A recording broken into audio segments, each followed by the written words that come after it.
اللهم اجعل في قلبي نورا۔ سلطان شہاب الدین غوری، مصنف اسلم راہی MA۔ ایپیسوڈ 14۔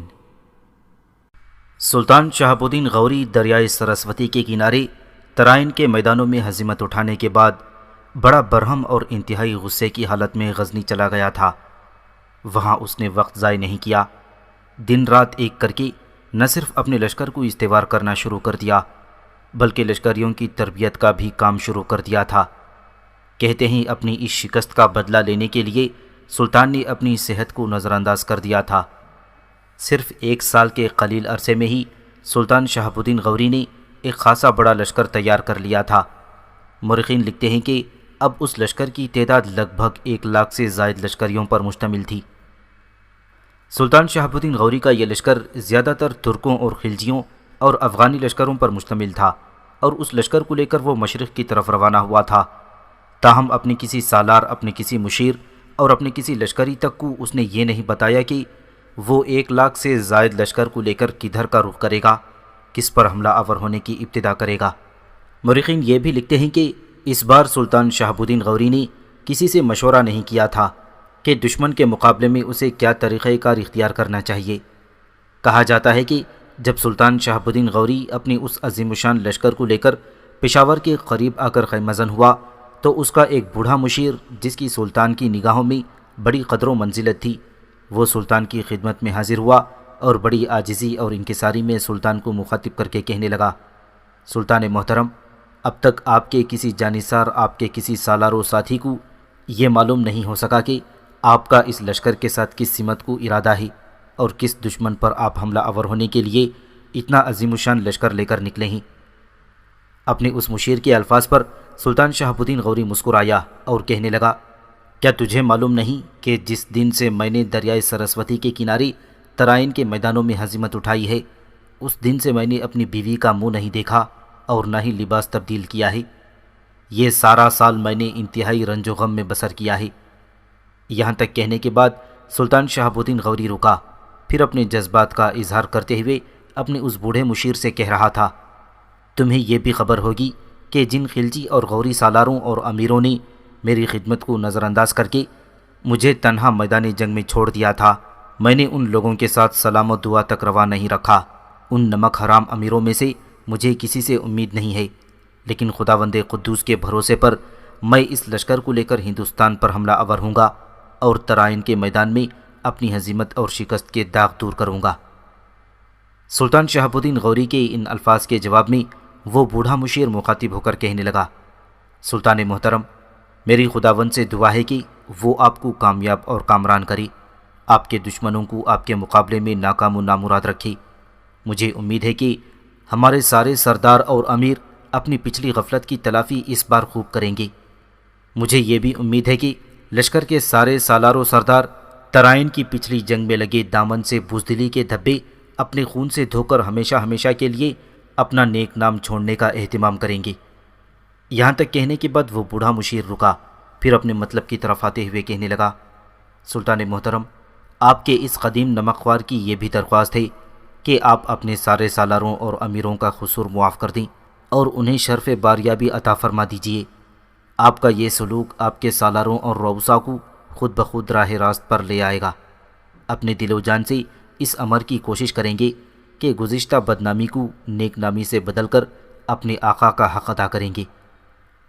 مورخین لکھتے ہیں کہ شہاب الدین غوری کو اپنے اس بوڑھے مشیر کی یہ بات بہت اچھی لگی اور اس نے اسی وقت پشاور کے نواح میں دربار عام منعقد کیا اور اپنے سالاروں اور امیروں کو، جنہوں نے وہ ترائن کی پہلی جنگ میں شکست کا ذمہ دار قرار دے رہا تھا، اور گراں قیمت خلعتیں اور مرصع خنجر انہیں عطا کیے، اور گزشتہ غفلت کو معاف کر کے آئندہ احتیاط سے کام لینے کی تلقین بھی کی۔ اس کے بعد سلطان شہاب الدین غوری نے اپنے لشکر کے ساتھ پشاور سے کوچ کیا اور منزل پر منزل مارتا ہوا سلطان شہاب الدین غوری اپنے لشکر کے ساتھ آگے بڑھتا رہا، یہاں تک کہ وہ ملتان پہنچا۔ ملتان پہنچ کر سلطان شہاب الدین غوری نے اپنے ان سالاروں اور امیروں کو ان کے مرتبوں میں مزید اضافہ کر دیا جنہوں نے اس کی غیر موجودگی میں خیر خواہی اور نمک خواری کا دامن نہ چھوڑا تھا، اور جنگ میں ان کی کارکردگی پسندیدہ رہی تھی۔ ملتان میں چند دن قیام کرنے کے بعد سلطان شہاب الدین غوری نے وہاں سے پھر کوچ کیا۔ اب اس کا رخ لاہور شہر کی طرف تھا۔ لاہور پہنچ کر سلطان شہاب الدین غوری نے اپنے لشکر کے ساتھ شہر کے نواح میں پڑاؤ کیا۔ دوسری طرف ہندوستان کے سارے راجا سلطان شہاب الدین غوری کے اپنے لشکر کے ساتھ اس طرح نقل و حرکت پر بھی گہری نگاہ رکھے ہوئے تھے۔ لاہور میں پڑاؤ کرنے کے بعد سلطان شہاب الدین غوری نے اپنے امیر کو، جس کا نام رکن الدین تھا، سفیر بنا کر اجمیر کے راجہ پرتھوی راج کی طرف روانہ کیا۔ رکن الدین حمزہ کی یہ خاصیت تھی کہ وہ مقامی زبانوں کے علاوہ مقامی تہذیب اور ہندوؤں اور آریاؤں کے دین سے بھی خوب واقفیت رکھتا تھا۔ رکن الدین حمزہ کو جب اجمیر کے راجہ پرتھوی راج کے سامنے پیش کیا گیا تو رکن الدین نے اسے سلطان شہاب الدین غوری کے حکم کے مطابق اسلام قبول کرنے کی ترغیب دی۔ دوسری صورت اس کے سامنے یہ پیش کی گئی کہ اطاعت قبول نہ کرنے کی وجہ سے سلطان شہاب الدین غوری کو خراج اور جزیہ دینا قبول کرے۔ رکن الدین حمزہ نے اجمیر کے راجہ پرتھوی راج کے سامنے جب یہ مطالبات پیش کیے تو پرتھوی راج چوہان کا رنگ غصے اور غضبناکی میں تپے ہوئے لوہے کی طرح سرخ ہو رہا تھا اور انتہائی غضب آلود آواز میں رکن الدین کو مخاطب کرتے ہوئے کہنے لگا، کیا بکواس کرتے ہو؟ اگر تم سفیر نہ ہوتے تو میں تمہاری گردن اڑا دینے کا حکم دے دیتا۔ تم ہمیں ہمارا دھرم چھوڑنے کے لیے کہتے ہو؟ ایک ایسا شخص جو ہماری سرزمینوں میں درانداز اور گھسپٹیا ہے، وہ ہمیں اطاعت قبول کرنے اور تمہارا فرمان بردار بن کر رہنے کی پیشکش کر رہا ہے، حالانکہ ہم اس قابل ہیں کہ اسے اپنا فرمان بردار اور مطیع بنا کر رکھیں۔ پرتھوی راج جب خاموش ہوا تب رکن الدین حمزہ بھی کسی قدر سخت لہجے میں اسے مخاطب کر کے کہنے لگا، اے راجا، تم ہمیں اور ہمارے سلطان کو درانداز اور گھسپٹیے کہہ کر اپنی توہین کر رہے ہو۔ اس طرح تم ہمیں الزام نہیں دے رہے، اپنے آپ کو، اپنی قوم کو الزام دے رہے ہو۔ ان الفاظ کے جواب میں پرتھوی راج نے کھا جانے والے انداز میں رکن الدین کی طرف دیکھا اور کہنے لگا، کھل کر کہو کیا کہنا چاہتے ہو؟ ہم تمہیں اور تمہارے سلطان کو پھر سے درانداز اور گھسپٹیے کہتے ہیں، ایسا کہنے سے ہم پر کیا فرق پڑتا ہے؟ رکن الدین نے بھی جرأت مندی اور دلیری کا مظاہرہ کرتے ہوئے کہنا شروع کیا، راجا، تمہارے ان دو الفاظ سے ہماری ذات پر نہیں بلکہ تمہاری اور تمہاری پوری قوم پر بھی حرف گیری آتی ہے، اس لیے کہ ان سرزمینوں میں اگر ہم درانداز اور گھس بیٹھیے ہیں تو تم ان پوری سرزمینوں میں اپنی قوم کے ساتھ درانداز اور گھس بیٹھیے ہو۔ راجا، میں تم سے کہوں کہ اب یہ الفاظ استعمال نہ کرنا، اس لیے کہ ایسے الفاظ استعمال کر کے تم اپنی اور قوم کی توہین کر رہے ہو۔ اجمیر کا راجہ پرتھوی راج پھر آگ بگولا سا ہو کر کہنے لگا، ہم یہاں کیسے درانداز اور گھس بیٹھے ہیں؟ یہ وطن، یہ سرزمین، ہم یہاں کے مالک ہیں۔ رکن الدین کے چہرے پر ہلکی سی مسکراہٹ نمودار ہوئی۔ بڑے غور سے پرتھوی راج کی طرف دیکھتے ہوئے کہنے لگا، راجا، کیا تم اس بات کو تسلیم کرتے ہو کہ تم اور تمہاری یہ قوم آریا ہے؟ پرتھوی راج کی چھاتی تن گئی۔ پہلے جیسے لہجے میں کہنے لگا، بے شک ہم آریا ہیں اور ہمیں اپنے آریا ہونے پر فخر ہے، اور یہ زمین آریہ ورت ہے اور ہم اس کے مالک ہیں۔ رکن الدین کے چہرے پر مانی خیز سی مسکراہٹ نمودار ہوئی۔ پھر پرتھوی راج کی طرف دیکھتے ہوئے کہنے لگا، راجا، اس بات کو تم تسلیم کر چکے ہو کہ تم آریا ہو۔ اب جو کچھ میں کہنا چاہتا ہوں یا کہنے لگا ہوں اسے ذرا غور اور تحمل اور صبر سے سننا۔ میں تھوڑی سی تفصیل کہوں گا، اس کے بعد اے راجا، تم جو کچھ کہو گی وہ میں چپ چاپ کھڑا ہو کر سنوں گا۔ اے راجا، اگر تم آریا ہو تو پھر آریائی باشندے کچھ قبل مسیح بہتر چراگاہوں کی تلاش میں پامیر سے چل کر جنوب کی طرف گئے۔ وہاں وہ دو حصوں میں تقسیم ہو گئے۔ ایک حصے نے بخارا اور سمرقند میں آباد ہونا پسند کیا، لیکن وہاں کے حالات سازگار معلوم نہ ہوئے تو ایران کی طرف بڑھے۔ ایران کی طرف بڑھنے والی انہی آریاؤں میں ایک گروہ ایران کے شمالی علاقے میڈیا میں داخل ہوا، دوسرا گروہ مشرقی ایران کی طرف آیا، پھر جنوب کی طرف بڑھا اور جنوبی ایران کے علاقے پارس میں آباد ہو گیا۔ اس طرح میڈیا اور پارس کے قدیم باشندے ان نووارد آریاؤں کے ہاتھوں مارے گئے، اس لیے کہ ان نووارد آریاؤں نے ان پر حملہ آور ہو کر ان کا خاتمہ کرنا شروع کر دیا تھا، اور ایران کی قدیم سرزمین کے باشندے جو ان سے بچ رہے تھے پہاڑوں میں کہیں ادھر ادھر منتشر ہو گئے۔ بعض ایسے بھی تھے جنہوں نے حملہ آوروں کی غلامی قبول کر لی۔ آریہ قبائل شروع میں ریوڑ چراتے تھے، رفتہ رفتہ کھیتی باڑی بھی کرنے لگے، لیکن انہیں یہاں چین نصیب نہ ہوا۔ ان کے پڑوس میں آشوری آباد تھی اور ایک قدیم شاہراہ میسوپوٹیمیا سے نکل کر زاگروس کے کوہستانی سلسلے سے ہوتی ہوئی یہ شاہراہ میڈیا تک پہنچ گئی تھی۔ اسی راستے سے آریہ آئے دن آشوریوں پر حملہ کرتی تھی۔ انہیں مجبوراً سلامتی کی خاطر آریاؤں کا باجگزار ہو کر رہنا پڑتا تھا۔ راجا، آریاؤں کے دوسرے گروہ نے ہندوستان کی سرزمین کا رخ کیا تھا۔ جس طرح ایران میں آریاؤں نے داخل ہو کر ایران کے قدیم باشندوں کا قتل عام کیا تھا، اسی طرح ہندوستان میں داخل ہو کر آریاؤں نے اپنے قدم جماتے ہوئے ہندوستان کے قدیم یعنی ڈراوڈوں کا قتل عام شروع کر دیا۔ ڈراوڈ امن پسند باشندے تھے، ترقی یافتہ تھے۔ آریاؤں کے پجاریوں نے آریاؤں کے لیے نغمے لکھ لکھ کر اور نئے نئے منصوبے بنا کر انہیں ڈراوڈوں کے خلاف بھڑکایا۔ آریہ چونکہ گورے رنگ کے تھی، ہندوستان کے اصل اور قدیم باشندے کالے رنگ کے تھے، لہٰذا گوری چمڑی والے آریاؤں کو ان کے مذہبی پجاریوں نے اجازت دے دی کہ وہ ڈراوڈوں کا قتل عام کریں، اور ساتھ ہی ان مذہبی پجاریوں نے سفید فاموں کی برتری اور سیاہ فاموں سے نفرت کا پیغام دیتے ہوئے اپنی مذہبی کتابوں کی ترتیب بھی شروع کر دی۔ اے راجا، ذرا اپنی مذہبی کتابیں وید کھول کر پڑھنا۔ جہاں تک میں ان کے متعلق جانتا ہوں، یہ سیاہ رنگ والے افراد کی اپنی غلامی کی دستاویز ہیں، جنہیں زمانہ بھی نہ مٹا سکا، اور گزشتہ کئی ہزار سال سے تمہارے برہمن انہی ویدوں کو کامیاب حربے کے طور پر دوسری قوم کے خلاف استعمال کرتے رہے ہیں۔ اے راجا، تم جب اس ملک میں آئے اور تم لوگوں نے گاؤں کے گاؤں اور شہر کے شہر فتح کیے، تو تمہارے برہمنوں نے وید منتر پڑھ کر ان کی تائید کر دی کہ بھگوان کی یہ مرضی ہے کہ مفتوح قوم فاتحین کی غلامی کریں اور کبھی سرتابی نہ کریں، ورنہ بھگوان ان کو تباہ و برباد کر دیں گے۔ یہی بات تمہارے برہمنوں نے پٹے ہوئے شکست خوردہ ڈراوڈی افراد کے دل میں بٹھا دی، اور ایسی بٹھائی کہ صدیاں بیت گئیں، اور اگر وہ ڈراوڈ بیچارے تعداد میں زیادہ ہونے کے باوجود مٹھی بھر گورے برہمنوں اور شتریوں کے خلاف بغاوت کرنے کی سوچ بھی نہیں سکتے، اور نہ اپنے سماجی و سیاسی اور مذہبی حقوق مانگ سکے۔ اے راجا، اسے ان کی آرام طلبی کے لیے بزدلی کہیے یا امن و شانتی کی خواہش ہے کہ ہندوستان میں ان ڈراوڈوں یعنی اچھوتوں کی 3 گنا آبادی اونچی ذات کے چوتھائی آدمیوں کی غلامی میں کئی ہزار سال سے بے بسی کی زندگی بسر کر رہی ہے، اور کبھی انہیں یہ خیال تک نہیں آیا کہ اونچی ذات کے لوگ انہیں گندا پلید اور اچھوت کیوں سمجھتے ہیں، اور انہیں وہ ایسا کیوں جانتے ہیں۔ اے راجا، تم آریاؤں کی بدبختی یہ ہے کہ تم میں سے برہمن چھتری یا بنیادی طور پر اپنے گھر میں غریب اور اچھوت عورت ڈال دیتا ہے اور اس سے بچے بھی پیدا کرتا ہے، مگر پھر ان بچوں کو معاشرے میں کوئی مقام نہیں ملتا، اور اس کے برعکس نہیں ہوتا، یعنی کسی اچھوت کو یہ اجازت نہیں کہ وہ کسی برہمن یا کسی چھتری عورت کو اپنے گھر ڈال لے اور اس سے اس کی ذات کے بچے پیدا کر سکے۔ کیا تم نے کبھی سوچا ہے کہ انسانوں کے اس جمگٹے میں ایسا کیوں ہوا ہے؟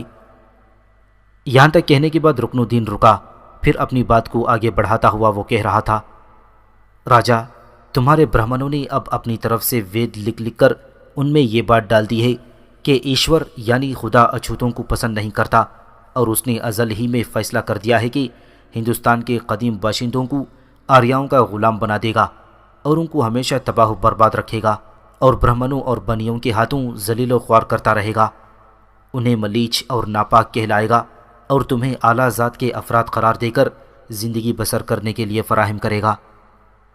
اے راجا، تم لوگوں کو یہ کس نے اجازت دی ہے کہ تم آریہ اپنے آپ کو تو اونچا کہو، اور یہاں کے اصل باشندوں جو ان سرزمینوں کے مالک تھے انہیں اچھوت کہہ کر پکارو؟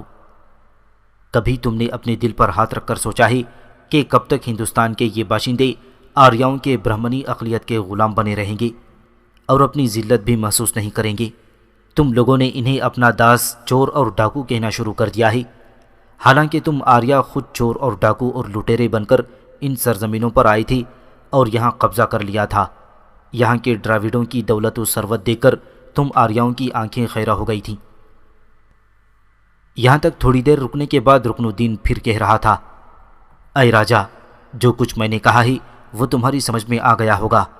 ہندوستان کے اصل باشندے اور مالک اور وارث ڈراوڈ تھے، جن میں اکثر کو تم لوگوں نے موت کے گھاٹ اتار دیا، باقی کو جنوب کی طرف دھکیل دیا۔ حالانکہ تم آریاؤں کا اس سرزمین سے کوئی تعلق نہیں تھا، تم پامیر کے رہنے والے تھے۔ اگر تم پامیر سے نکل کر ہندوستان میں آ گھسے ہو تو کیا تم در انداز اور گھس بیٹھیے نہیں ہو؟ اے راجا، کوئی قوم 500 سال پہلے کسی ملک میں داخل ہوئی ہو یا 500 سال بعد اگر بعد میں آنے والوں پر دراندازی اور گھس بیٹھیے کی مہر لگے تو یاد رکھنا راجا کہ اس سے پہلے ان سرزمینوں میں تم داخل ہوئے ہو، درانداز اور گھس بیٹھیے کی مہر تم پر لگے گی۔ لہٰذا اگر تم ہمیں درانداز اور گھس بیٹھیے کہتے ہو تو اے بادشاہ، ہم سے بڑھ کر تم لوگ درانداز اور گھس بیٹھیے ہو۔ ہم نے ہندوستان میں اتنی قتل و غارت نہیں کی ہے جتنی تم نے قتل و غارت کی۔ ہم نے آج تک ڈراوڈوں پر ہاتھ نہیں اٹھایا جو ان سرزمینوں کے اصل وارث اور باشندے تھے، اور تم لوگوں نے یہاں کے اصل باشندوں کا قتل عام کیا اور ان کی تعداد کو کم کیا تاکہ آنے والے دور میں وہ کہیں اپنی وراثت حاصل کرنے کے لیے تمہارے خلاف علم بغاوت نہ کھڑا کر دیں۔ اے راجا، تم آریاؤں نے یہیں تک بس نہیں کی بلکہ تم لوگوں نے ڈراوڈوں کے دیوی دیوتاؤں کو بھی بدنام کر کے پامال اور پست کرنے کی کوشش کی۔ پہلے تم لوگوں نے ان کی دیوی دیوتاؤں کو اپنا دیوی دیوتا تسلیم کیا، اس کے بعد ان میں عیب کیڑے نکالنے شروع کیے اور انہیں ذلیل و پست بنا کر رکھ دیا۔ اے راجا، اس کی مثال ڈراوڈوں کے 3 دیوی دیوتاؤں کی ہے جسے وہ دیوتاؤں کی تثلیث کہتے تھے۔ پہلے شیوا ہے جسے وہ مہا دیوتا یعنی بڑا دیوتا خیال کرتے تھے، رزق دینے والا، مخلوق کو پیدا کرنے والا، موت دینے والا اسی کو خیال کرتے تھے، یعنی وہ جملہ خدائی قدرت کا مالک تھا۔ دوسری اس کی بیوی پاروتی، یہ شیوا کی بیوی تھی اور پرجا کی دیکھ بھال کرتی تھی۔ اور تیسرا دونوں کا بیٹا گنیش، اسے ڈراوڈ عقل کا دیوتا خیال کرتی تھی۔ لیکن تم لوگوں نے کچھ عرصہ تک تو دیوی دیوتاؤں کی پوجا پاٹ شروع کی، ان کا احترام کیا۔ اس کے بعد تم لوگوں نے ان کے دیوی دیوتاؤں کو مانا ضرور، لیکن ان کے حقوق کے اندر تم لوگوں نے اپنی طرف سے تبدیلی کر دی۔ شیوا کی اخلاقی اور رزاقی حیثیت چھین کر تم نے اپنے وشنو دیوتا کو دے دی، اور شیوا جی کو موت کا دیوتا بنا کر گھنونا کام سپرد کر دیا گیا۔ پاروتی جو پرجا کی دیکھ بھال کرنے والی دیوی تھی، تم لوگوں نے اسے اپنے دیوتاؤں سے کم کرنے کے لیے گانے بجانے اور موسیقی کی دیوی بنا دی۔ گنیش جو علم و حکمت کا دیوتا خیال کیا جاتا تھا، تم لوگوں نے اسے جنگ و جدل کا دیوتا بنا دیا۔ اگر تم لوگوں کو ڈراوڈوں سے اتنی ہی نفرت تھی تو پھر ان کے دیوی دیوتاؤں کو اپنانے کی کیا ضرورت تھی؟ کیا ایسا کر کے تم لوگوں نے خود اپنے ہاتھوں سے اپنے دین دھرم کی دھجیاں نہیں اڑائیں؟ اے راجا، تمہارے برہمن گوشت نہیں کھاتے، گوشت کھانے والوں سے نفرت کرتے ہیں، مگر تمہاری مقدس کتاب وید گوشت کھانے کو ترغیب دیتی ہے۔ برہمنوں نے اپنی ہی کتاب کے ان احکامات کو چھپانے کے لیے اپنے مندروں میں قبضہ جمانا شروع کر دیا جہاں قربانیاں ہوتی تھیں۔ چنانچہ کلکتہ کی کالی ماں چونکہ بڑی خونخوار دیوی تھی، اس کے مندر میں شروع میں گائے کی قربانی کی جاتی تھی، وہاں اب بھی قربانی ہوتی ہے۔ برہمن کا لحاظ کرتے ہوئے وہاں گائے کے بجائے اب بھینسے کی قربانی ہوتی ہے، اور یہ قربانی برہمنوں کی نگرانی میں ہوتی ہے، حالانکہ تمہاری مقدس ویدوں میں گائے کی قربانی کا ذکر موجود ہے۔ اے راجا، دین دھرم کے معاملے میں تمہاری ایک بے راہ روی اس طرح سامنے آتی ہے کہ جب تم آریہ جنوب کی طرف گئے اور ڈراوڈوں کے مقابلے میں کوئی خاص کامیابی نہ ہوئی، ناکامی کا منہ دیکھنا پڑا۔ تم لوگوں نے ان کے دیوتا شیوا، دیوی پاروتی اور ان کے بیٹے گنیش کو بھی دیوتا اپنا لیا، اور جب تم بنگال کی طرف گئے اور بنگال کو سیاہ فام رانی سے بدترین شکست ہوئی اور اس نے حملہ آور ہو کر تم پر مظالم کیے، پس تم لوگوں نے اسے بھی اپنی دیوی تسلیم کر لیا۔ تاہم اپنی نفرت کے اظہار کے لیے گلے میں بچوں کی کھوپڑیوں کا ہار اور اس کی کمر میں ہاتھوں کا گھگرا پہنا دیا گیا، یعنی وہ ڈائیں تھی، بچوں کو کھا جاتی تھی۔ تاہم اب بھی تم ہندو لوگ اسے دیوی تسلیم کرتے ہو، اور کلکتہ جانے والے اسے نمسکار کرنے ضرور جاتے ہیں اور پرشاد بھی چڑھاتے ہیں۔ رکن الدین حمزہ جب خاموش ہوا تب بڑے غور اور کسی قدر ناپسندیدگی کا اظہار کرتے ہوئے راجہ پرتھوی راج اس کی طرف دیکھتے ہوئے کہنے لگا، مسلمانوں کے قاصد، تو ہمارے دین دھرم کی بات نہ کر، اس لیے کہ ہمارا اپنا دھرم ہے، اس میں ہم تبدیلی کریں یا اضافہ کریں یہ ہمارا ذاتی معاملہ ہے۔ رہی بات ڈراوڈوں کی، تم کہتے ہو کہ وہ ان سرزمینوں کے مالک تھے، ہم نے ان کی ملکیت، ان کی وراثت سے انہیں محروم کیا۔ تم جھوٹ کہتے ہو، اس لیے کہ ڈراوڈ نہ ان سرزمینوں کے مالک تھے اور نہ وارث۔ تم نے اگر اپنی زندگی میں کسی ڈراوڈ کو دیکھا ہوگا تو اندازہ لگاؤ کہ ان کے خد و خال، ان کی سیاہ رنگت، اڑے چہرے، مضبوط جسم اس بات کی شہادت دیتے ہیں کہ وہ یہاں کے رہنے والے نہیں تھے، وہ افریقہ کے رہنے والے تھے، اور وہاں سے نکل کر یہاں ان سرزمینوں میں آ کر آباد ہو گئے۔ ہم نے اگر پامیر سے اٹھ کر ادھر کا رخ کیا تھا تو انہیں جنوب کی طرف دھکیل دیا اور خود ان کی شمالی سرزمینوں پر قابض ہو گئی تھی، تو ہم نے کون سا جرم اور پاپ کیا ہے؟ پرتھوی راج جب خاموش ہوا تب مسکراتے ہوئے رکن الدین حمزہ کہنے لگا، راجا تو نے بھی بہت خوب بات کی۔ اگر ڈراوڈ بھی ان سرزمینوں کے مالک نہیں تھی تو وہ درانداز اور گھسپیٹیے تھی۔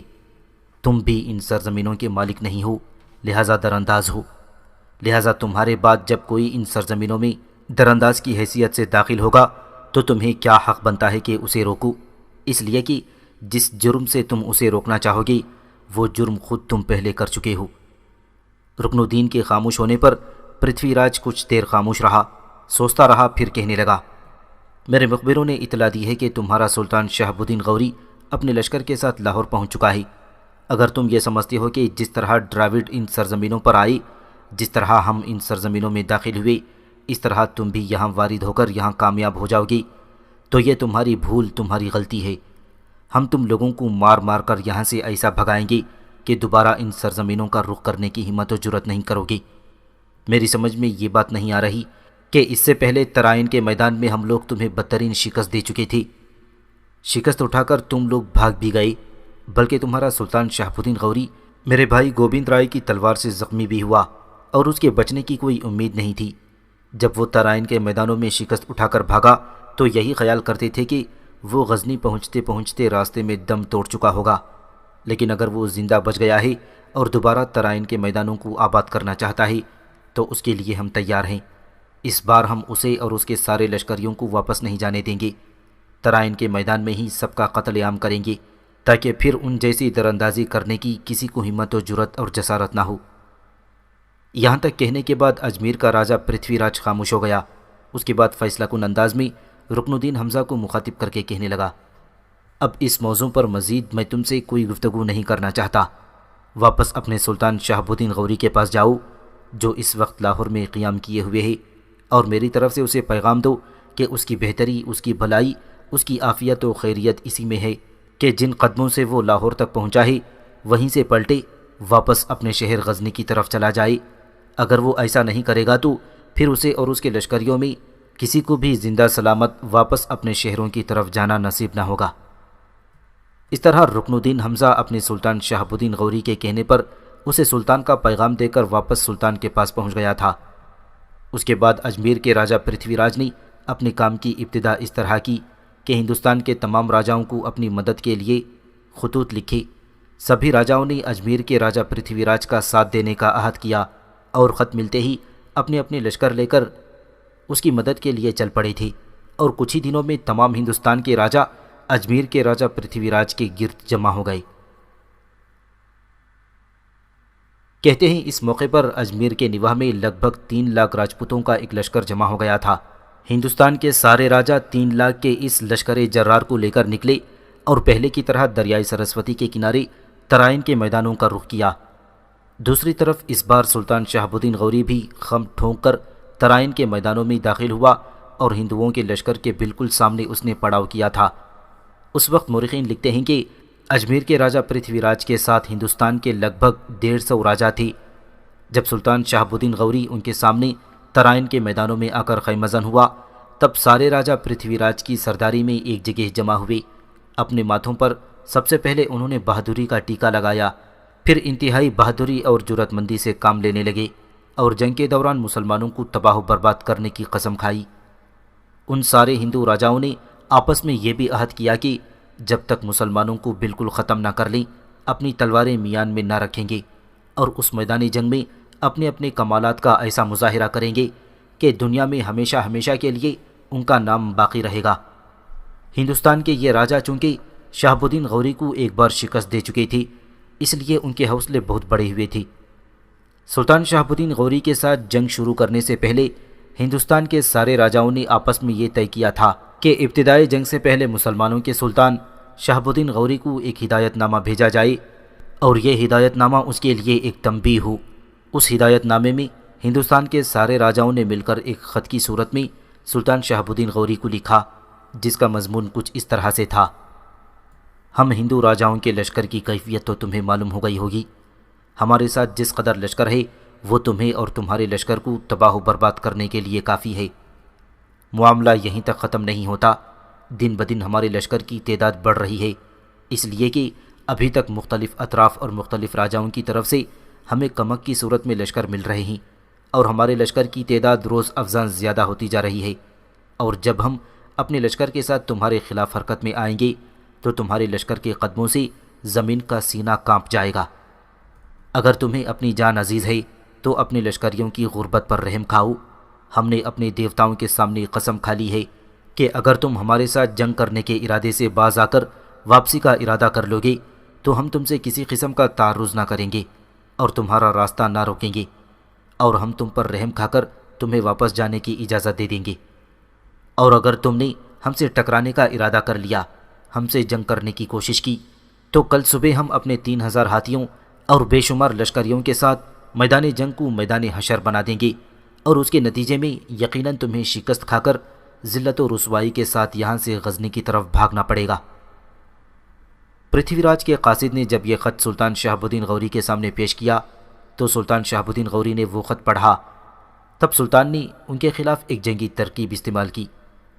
اس خط کے جواب میں سلطان نے ہندوستان کے راجاؤں کو کہلا بھیجا، مجھے اس امر کا پورا اندازہ ہے کہ آپ کا خط محبت اور ہمدردی کے جذبات سے بھرپور ہے۔ میں آپ کی ہدایات پر ضرور عمل کرتا، لیکن کیا کروں، میں مجبور ہوں۔ میں اپنے بھائی غیاث الدین غوری کا محکوم ہوں اور اسی کے حکم کے مطابق تم لوگوں سے ٹکرانے کا عزم کیا ہے۔ اگر مجھے اتنی فرصت ملے کہ میں کسی قابل اعتبار قاصد کو اپنے بھائی کے پاس بھیج کر آپ کے لشکر کی کثرت و قوت کا حال لکھ کر بیان کر سکوں اور اپنی کمزوری کی رودات بتا سکوں، تو مجھے یقین ہے کہ اس شرط پر صلح ہو سکتی ہے کہ سرحد پنجاب اور ملتان پر تو غوریوں کا قبضہ رہے اور باقی تمام ہندوستانی علاقے آپ کی حکومت میں چھوڑ دیے جائیں۔ سلطان شہاب الدین غوری کے اس خط سے ہندوستان کے راجاؤں نے یہ اخذ کیا کہ مسلمانوں کا لشکر واقعی بہت کمزور اور پریشانی کی حالت میں ہے، لہٰذا وہ قوت و کثرت کے نشے میں سرشار ہو کر مسلمانوں کی طرف سے بالکل غافل ہو گئی کہ یہی سلطان شہاب الدین غوری چاہتا تھا۔ ہندوستان کے سارے راجاؤں کو یہ جواب دینے کے بعد سلطان شہاب الدین غوری نے دو کام کیے۔ پہلا یہ کہ اپنے لشکر کو اس نے بالکل چاق و چوبند اور مستعد رہنے کا حکم دے دیا اور انہیں تاکید کی کہ وہ کسی بھی وقت دشمن کے خلاف حرکت میں آتا ہوا اس پر ضرب لگا سکتا ہے۔ ساتھ ہی اس نے اپنے سارے سالاروں اور لشکر کے عمائدین عمرہ اور رؤسا کا اجلاس طلب کر لیا تھا۔ سلطان شہاب الدین غوری کے دائیں جانب قطب الدین ایبک، غیاث الدین خلجی، ایبا، حسین خرمیل اور کچھ دوسرے سالار اور عمرہ بیٹھے ہوئے تھے، جبکہ دوسری جانب سلطان شہاب الدین غوری کے وزیروں میں سے ضیاء الملک درمشی، محمد عبداللہ سنجری، لشکر کے قاضی شمس الدین بلخی، حاجب محمد علی غازی اور دیگر عمائدین اپنے منصب اور مراتب کے مطابق بیٹھے ہوئے تھے۔ کچھ دیر خاموشی رہی۔ اس دوران سلطان شہاب الدین غوری نے اپنے سارے سالاروں اور عمائدین کا جائزہ لیتا رہا، پھر انتہائی نرم آواز اور شفقت بھرے لہجے میں وہ انہیں مخاطب کرتے ہوئے کہہ رہا تھا، عزیزان من، دریائے سرسوتی کے نزدیک ترائن کے ان میدانوں میں ہم دوسری بار داخل ہوئے ہیں۔ ترائن کے میدانوں میں جب پہلی بار داخل ہوا تھا تو جنگ شروع کرنے سے پہلے مجھ سے کچھ کوتاہیاں ہوئی تھیں، اب میں ان کا اعادہ نہیں ہونے دوں گا۔ تمہیں یاد ہوگا جہاں کہیں بھی میں نے جنگ شروع کی پہلے اپنے خداوند قدوس کے حضور دعا مانگتا ہوں، لیکن ترائن کی پہلی جنگ میں ایسا کرنا بھول گیا تھا۔ شاید میں اپنے خداوند قدوس کی بارگاہ میں اس بات کا مجرم ٹھہرایا گیا اور مجھے اس کی سزا بھی خوب ملی۔ اس بار میں اس کی کوتاہی کا اعادہ نہیں ہونے دوں گا۔ اب میں نے جو دشمن سے نمٹنے کے لیے لائحہ عمل تیار کیا ہے اس کی تفصیل میں تم سے کہتا ہوں۔ پہلی بات جو میں واضح کرنا چاہتا ہوں وہ یہ کہ دشمن کے پاس اس وقت 3 لاکھ کا لشکر بالکل تیار ہے اور دن بدن اس کے لشکر میں اضافہ ہوتا جا رہا ہے، اس لیے کہ ہندوستان کے مختلف راجاؤں کی طرف سے لگاتار کمک انہیں مل رہی ہے، لہٰذا میں جنگ شروع کرنے میں زیادہ دن نہیں لوں گا، اس لیے کہ جوں وقت گزرے گا دشمن کے لشکر کی تعداد میں اضافہ ہو جائے گا، اس کی قوت زیادہ مضبوط اور مستحکم ہوتی چلی جائے گی، اور میں ایسا ہونے نہیں دینا چاہتا۔ دوسری بات جو میں تم پر واضح کرنا چاہتا ہوں وہ یہ کہ دشمن کے پاس 3000 سدھائے ہاتھی ہیں جو جنگوں کے دوران پیش قدمی کر کے حملہ آور ہونے کے ماہر ہیں اب ہم نے جہاں 3 لاکھ کے لشکر سے نمٹنا ہے وہاں ہمیں 3000 ہاتھیوں سے بھی نمٹنا ہوگا۔ جو صورتحال اس وقت ہمارے سامنے ہے اس کے مطابق دشمن کی لشکر کی تعداد ہمارے لشکر سے 3 گنا سے بھی زیادہ ہے، اور یہ تعداد 4 گنا بھی ہو سکتی ہے۔ راجہ پرتھوی راج کا جو قاصد میرے نام خط لے کر آیا تھا اس کا جواب میں نے اس انداز میں دیا ہے کہ وہ ہماری طرف سے تھوڑے غافل ہو جائیں گے۔ میں نے ان سے اپنے بھائی سے مشورہ کرنے کی مہلت مانگی ہے۔ ایسا میں نے جان بوجھ کر کیا ہے۔ میں انہیں جنگ کی طرف سے فی الحال غافل رکھنا چاہتا ہوں۔ اسی غفلت سے میں یہ فائدہ اٹھاؤں گا کہ یہ جو سارا ہندوستان اور اس کی پوری طاقت و قوت ہمارے خلاف امڈ آئی ہے اسے میرے خداوند نے چاہا تو رگیت کر رکھ دوں گا۔ دشمن کے خلاف جنگ کی ابتدا کرنے سے پہلے دشمن پر شبخون مارا جائے گا۔ شبخون میں پورا لشکر حصہ نہیں لے گا۔ خاص دستے متعین کیے جائیں گے جو اپنی کارروائی کی تکمیل کریں گے۔ ان دستوں کی کمانداری قطب الدین ایبک، ایبا اور حسین خرمیل کریں گے۔ یہاں تک کہنے کے بعد دم لینے کے لیے سلطان شہاب الدین غوری رکا۔ اس کے بعد وہ پھر اپنے سالاروں اور عمائدین کو مخاطب کرتے ہوئے کہہ رہا تھا، لشکر کو 4 حصوں میں تقسیم کیا جائے گا۔ ایک حصہ میرے پاس، دوسرا قطب الدین ایبک، تیسرا ایبا، چوتھا حسین خرمیل کی سرکردگی میں ہوگا۔ لشکر کے وہ دستے جنہیں پڑاؤ کی حفاظت پر مقرر کیا جاتا ہے انہیں میں ان لشکریوں میں شامل نہیں کر رہا ہوں۔ اگر اس حصے کو بھی شامل کروں تو لشکر کے 5 حصے بنیں گے۔ چونکہ پڑاؤ کے لیے جو دستے ہوں گے ان کی کمانداری میں غیاث الدین خلجی کو سونپتا ہوں۔ ضیاء الملک درمشی، محمد عبداللہ سنجری اور قاضی شمس الدین بلخی بھی اس کے ساتھ رہیں گے۔ میرے ساتھ میرے نائب کی حیثیت سے محمد علی غازی اور امیر شکار ناصر الدین دونوں ہوں گے۔ میں نے دشمن کے ساتھ دو بدو جنگ کرنے سے پہلے جو ان پر شبخون مارنے کا منصوبہ بنایا ہے اس شبخون کے لیے میں نے اپنے دل میں قطب الدین ایبک، ایبا اور حسین خرمیل کا انتخاب کیا ہے۔ آپ لوگوں میں سے اگر اس میں کوئی تبدیلی کرنا چاہے تو اس کی اجازت ہے، اور اگر آپ لوگ یہ خیال کرتے ہوں کہ شبخون میں مجھے بھی حصہ لینا چاہیے تو میں اس کے لیے بھی تیار ہوں۔ اپنی بات کو آگے بڑھاتے ہوئے سلطان شہاب الدین غوری مزید کچھ کہنا چاہتا تھا کہ اس موقع پر قطب الدین ایبک اپنی جگہ سے اٹھا اور سلطان کو مخاطب کر کے کہنے لگا، سلطان محترم، خداوند قدوس کو منظور ہوا تو شبخون کے لیے میں، حسین خرمیل اور ایبا کافی ہیں۔ اللہ کو منظور ہوا تو آپ دیکھیں گے کہ ایک بار ہم دشمن کی صف کو ہلا کر رکھ دیں گے اور ان پر ثابت کریں گے کہ ترائن کے میدانوں میں اگر ہمیں پسپائی اور ہزیمت اختیار کرنا پڑی تھی تو ہزیمت و پسپائی کا یہ داغ ہم اپنے دشمن کے ماتھے پر بھی چھوڑتے ہیں۔ شبخون ہمارے لیے آسان ہوگا، اس لیے کہ ہمیں ہاتھیوں سے نمٹنا ہی نہیں پڑے گا۔ اس موقع پر میں یہ بھی کہوں کہ شبخون بالکل شب کے آخری پہر میں مارا جائے، وہ گہری نیند کا غلبہ ہوتا ہے اور شب کے آخری حصے میں ہمیں دشمن پر ضرب لگانے کا بھی خوب موقع ملے گا۔ قطب الدین ایبک اپنی بات مکمل کرنے کے بعد جب اپنی نشست پر بیٹھ گیا تب کچھ دیر تک سلطان شہاب الدین غوری اس کی طرف دیکھتے ہوئے مسکراتا رہا، پھر کہنے لگا، قطب الدین میرے عزیز، جو کچھ تم نے کہا یوں جانو میرے دل کی آواز ہے۔ جیسا تم نے کہا ہے میرے بچے ایسا ہی ہوگا۔ مجھے پہلے ہی یقین اور بھروسہ تھا کہ تم، ایبا اور حسین خرمیل یقیناً دشمن پر جان لیوا شبخون مارنے میں کامیاب رہو گی۔ اس بات کو میں سب سے زیادہ اہمیت دے رہا ہوں۔ اسی بنا پر میں نے حسین خرمیل کو بھی سیالکوٹ سے طلب کر لیا ہے۔ اب جب کہ شبخون تک معاملہ ہمارے درمیان طے ہو چکا ہے اور جو بات میں آگے کہنا چاہتا ہوں وہ غور سے سننا۔ جس رات دشمن پر شبخون مارا جائے گا اگلے روز دشمن کے ساتھ پورے لشکر کے ساتھ جنگ کی ابتدا کی جائے گی۔ جیسا کہ میں پہلے بتا چکا ہوں دشمن کے لشکر کی تعداد 3 لاکھ ہے، ان کے پاس 3000 ہاتھی ہیں۔ میں بھی جانتا ہوں تمہیں بھی اس بات کا خاصا تجربہ ہے کہ ہندوستان کے سارے راجا جب ہم پر حملہ آور ہونے کے لیے پیش قدمی کریں گے تو اپنے ہاتھیوں کو آگے رکھیں گے، ہاتھیوں کے اندر ان کی صفیں بھی آگے بڑھتی رہیں گی۔ اس طرح ہمیں بیک وقت 2 پیش قدمیوں کا مقابلہ کرنا پڑے گا، ایک ہندوستان کے لشکریوں کی پیش قدمی اور دوسری ہاتھیوں کی پیش قدمی، اور میرے خیال میں اس جنگ میں ہمارے لیے یہ سب سے بڑا اور مشکل مرحلہ ہوگا۔ سلطان شہاب الدین غوری رکا، پھر اپنی بات کو آگے بڑھا رہا تھا۔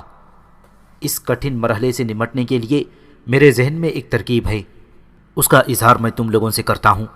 تم لوگوں سے جو کوئی بھی اس میں تبدیلی کرنا چاہے اور اس سے بہتر تجویز پیش کرنا چاہے تو میں کھلے دل سے اس کا خیر مقدم کروں۔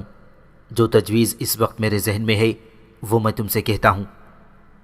شب خون کے اگلے روز دشمن سے ٹکرانے کے لیے ہم لشکر کی صفیں درست کریں گے۔ ہمارے شب خون کی وجہ سے چونکہ دشمن کو خاصا نقصان اٹھانا پڑا ہوگا، لہٰذا وہ فی الفور ہم سے انتقام لینے کے لیے جنگ کی ابتدا کرنا چاہے گا۔ صفیں درست کرنے کے بعد ہم ہندوستان کے لشکر کو موقع دیں گے کہ وہ ہم پر حملہ آور ہونے میں پہل کرے، اور اس طرح ہمارا دشمن اپنے ہاتھیوں اور اپنے لشکر کو آگے بڑھائے گا۔ ہندوستان کے سارے راجا، جن کی تعداد میری اطلاع کے مطابق 150 سے بھی زیادہ ہی، اپنے لشکر کے وسطی حصے میں رہنے کی کوشش کریں گے۔ وہاں وہ اپنے لشکریوں کا حوصلہ بڑھائیں گے، جنگ جاری رکھنے کے لیے انہیں ہدایت جاری کریں گے۔ اب ہم نے جو سب سے پہلا کام یہ کرنا ہے وہ یہ کہ ہمارا لشکر پہلے کی طرح 4 حصوں میں تقسیم رہے گا۔ ایک حصہ میرے پاس، دوسرا قطب الدین ایبک کے پاس، تیسرا ایبا، چوتھا حسین خرمیل کے پاس۔ ہم چاروں اپنے اپنے لشکر کے کچھ ایسے تیر انداز مقرر کریں گے جن کے ذمے صرف یہ کام ہوگا کہ وہ اپنے تیروں سے ہاتھیوں کا نشانہ بنائیں گے۔ دوسرے لشکری ہاتھیوں کے اندر جو دشمن کے لشکر کی صفیں ہوں گی انہیں اپنا ہدف بنائیں گے۔ کچھ دیر تک ہم دشمن کے ساتھ یہی کھیل کھیلیں گے۔ ہاتھیوں پر تیر اندازی ہوگی، ہاتھیوں کے اندر جو صفیں ہوں گی ان پر حملہ آور ہوا جائے گا۔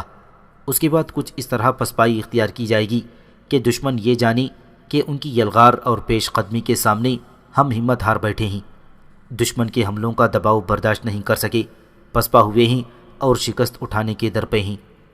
یہ صورتحال دیکھتے ہوئے دشمن کے لشکر کی اگلی صفیں جو ہاتھیوں کے بیچوں بیچ ہوگی وہ آگے نکل آئیں گی، یعنی پہلے آگے ہاتھی ہوں گے، پیچھے لشکر ہوگا۔ لیکن جب پسپائی اختیار کریں گے تو ہندوستان کے لشکریوں کے حوصلے بڑھیں گے، وہ ہاتھیوں سے باہر نکل کر ہمارا پیچھا کریں گے، اور ایسی صورت میں دشمن پر ضرب لگانے اور اپنا ہدف بنانے کے لیے ہم ایک اور تبدیلی کریں گے۔